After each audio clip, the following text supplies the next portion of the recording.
Dead leg. Creighton is 8-2. 0 wins over top 50 KenPom teams. 2 blowout losses to Mountain West Conference schools. Should Blue Jay fans be concerned or no big deal? It's early. Relax. Computer numbers still look great. Have you heard from some Blue Jay fans in the past 2 days? Have I heard from Blue Jays fans in the past 2 days? I've heard from fans of every other school. You've heard a lot of it, haven't you? Yeah, I was on television the other night. You were. Yeah, you were. You know, we were doing a 30-minute episode of Inside College Basketball in advance of Creighton UNLV on CBS Sports Network, live from Henderson, Nevada. Yeah, of course. And so, you know, I was asked about Creighton, which was like a 15-point favorite in the game. Well, that immaterial. And boy, I went into all my stuff. You know how I got all my stuff. Yeah. I want to tell you something that some people don't realize. I want to hit you with a number here or there. And I want to explain to you why what this team you're about to watch. Ooh, buddy. You're not just about to watch them play a non-league game in Henderson, Nevada. You're watching a team that could go on to absolutely win the Big East, go to a Final Four, and even capture a national championship. And the great Zoe, she clipped it, put it on Twitter. We didn't used to have these things shared to social media. You used to just say it on television, and it's into the ether. No longer. Oh, no. Now Zoe can't get it up. Like I say it 45 seconds later, Zoe's got it up on X. All right? And then I watch it, and I'm like, sounds pretty good. Like, I hit every point I wanted to hit. Oh, boy, Creighton fans are going to love this. I'm going to be trending in Omaha soon. They're not. So I hit retweet on it. And then UNLV just beat the shit out of them. Oh, my God. Drop an explicit E on the episode description. It was bad. Woo. And then people start revisiting the clip. You know, everybody loves to have fun with that. You know, I couldn't help. I couldn't help but partake as well. I was like, you know what? There's an opportunity here. I was wrong, and then I'm not going to pass that by. You are more than welcome for when this happens to me multiple times again later this season to return the favor. Yes. Here's the thing about talking in advance of things. Even if everything you say sounds exactly right and is rooted in substance, buddy, when they throw a ball up, you just don't know what's going to happen. Nope. Right? And so there we were. So and then I had to revisit the clip, and I wanted to make it very clear. If you go watch it, and you can watch it, you can watch it again and watch it again. You can pick apart every word.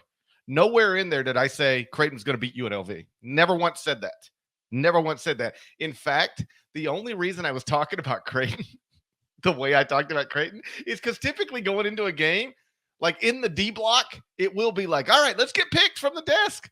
Yeah. Who's taking UNLV? You know, it's and we didn't even do picks because nobody would pick UNLV. And so it would just be like, I guess Creighton will blow them out. I guess Creighton will win by 40. It's Creighton. So it's like, all right, no picks. Let's just talk about Creighton. Cool. I got it. Oh, I know everything about Creighton. Let me go first, please.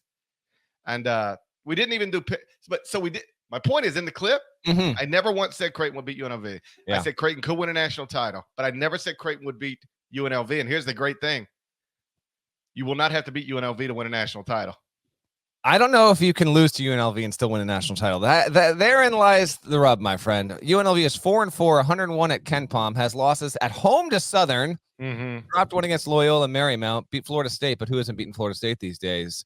And has conquered. Nobody in football. They're not playing football here, GP. Stetson, Pepperdine, Akron are the victims previously for UNLV. So are you here to maintain your status, your opinion, your declaration? Creighton can win a national championship, even though it lost by 15 points against UNLV in Henderson, Nevada. Yes. Okay. They can.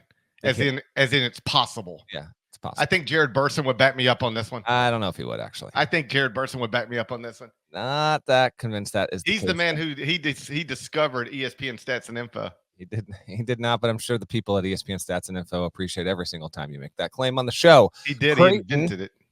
Creighton has a huge game against Alabama this weekend. Spoiler alert, that game is not in the Final 4-1. So let's talk about Blue Jays, and then we'll hit on this game real quick too.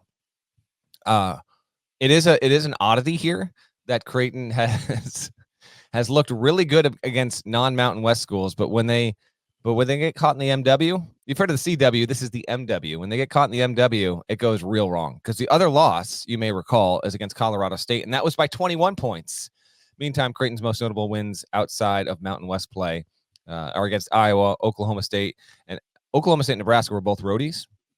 So there's a decent amount of stuff there. And other than the fact that they are miserable at turning teams over, there's no desire whatsoever. They're literally last in the country in turnover percentage, which is not good. They offset that by having reliable scores. Shireman, Kalkbrenner, Trey Alexander, they're all averaging between 15 and 18.3 points per game. They foul fewer than any team in the country. So they only average 9.3 fouls per game, which is major. And if they can keep that up, will obviously be something that will statistically benefit them and help them win games moving forward.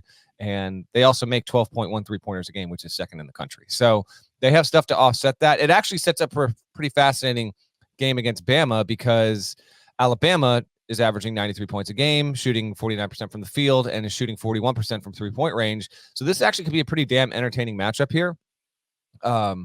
You got to figure that Bama is going to be able to get his points, particularly after what it did against Purdue.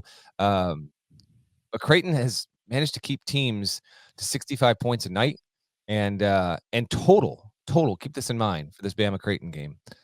The teams have only made 49 3-pointers so far against Creighton this season. That's pretty damn impressive there.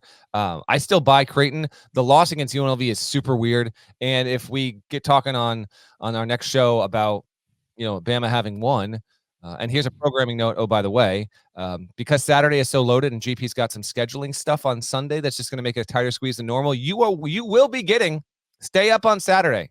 You will be getting a recap show Saturday night because the slate is so major. So I'll mention that again at the end of the show. But if our Sunday show is getting bumped up a day. So having said that, we'll be coming off this Creighton Bama game. It's the last big relevant game of the night. And if Bama wins that one, then I think we've got some real questions to address with Creighton, currently top 12 in the AP top 25, and has some good wins, but there is not a standout win just yet. And so, yeah, having gotten throttled by a Colorado State team that projects to make the NCAA tournament, and then getting manhandled by a UNLV team that by no means is on a course to dance come March. It is a bit curious, and on a night when there were two other results that got a lot of noise, being Louisville and another game we're going to get to in just a second here. The Creighton one certainly stands out because I'll tell you this, in all seriousness, it's not normal, and I wish I had the data, but I don't.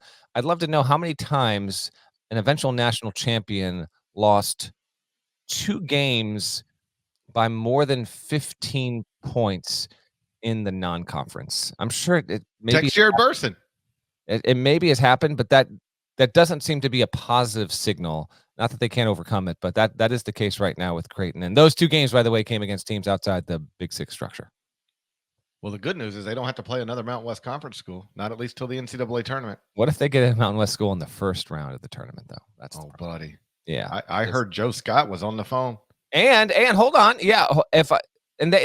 This goes back to last season. Now that you mentioned it, they lost to San Diego State in the Elite Eight. Wasn't a double-digit ending though. They lost by 1, but we got to keep them away from the Mountain West. It actually is. If I heard Joe Scott trying to get a bye game at Creighton. Yeah, right now he wants to take Air Force. Okay, they're looking around. You know how when the Mountain West Conference coaches get together, it's like, who have you played? Who do you think we could maybe handle? If I were you, I'd go get Creighton. We beat them by 18. Never forget that GP went on television and said Creighton was good enough to win the national championship, and then it lost in Henderson, Nevada. And the game wasn't even close, by the way. Not even close.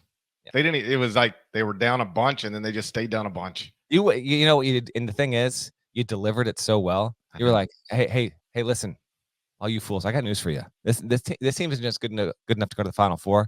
This team, they can win a national championship. I took it all the way. That's a tip off. Flash forward 2 hours later. I took it all the way. I said it. We went to commercial. I was like, Zoe, clip it and post it, Zoe. Clip it and post it. I'm gonna be trending in Omaha. Oh, you were. It was a nightmare. What are you gonna do? I dropped Creighton out of the top 25 and 1. Oh, look at you. I mean, what am I supposed to do with you? You lose by 21 to Colorado State, by 15 to UNLV, and you don't have wins to offset it. They're not good. I got to get rid of you. If I can have Ole Miss in with a good enough resume despite terrible computer numbers, then the opposite can be true.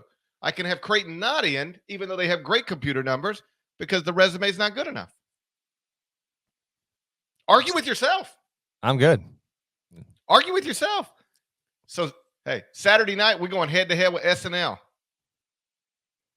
Yeah, maybe not. I don't know if it'll be that. We might be done by SNL starting. I think we might be done by then. Thank God. Yeah. Olivia Rodrigo was last weekend. I don't know what time we're starting on Saturday, by the way, but it'll be after 10 Eastern and before 11 Eastern for sure. GP will be on site at CBS Sports Classic. I'll be in studio all day for CBS Sports HQ. So I think the plan will be for me to boot up from HQ a la what we do for Selection Sunday. It's that kind of Saturday. So just be ready. And if you're listening to this sometime Friday afternoon, evening, even Saturday morning, you know what? If you can make it for the live show on YouTube, get in there.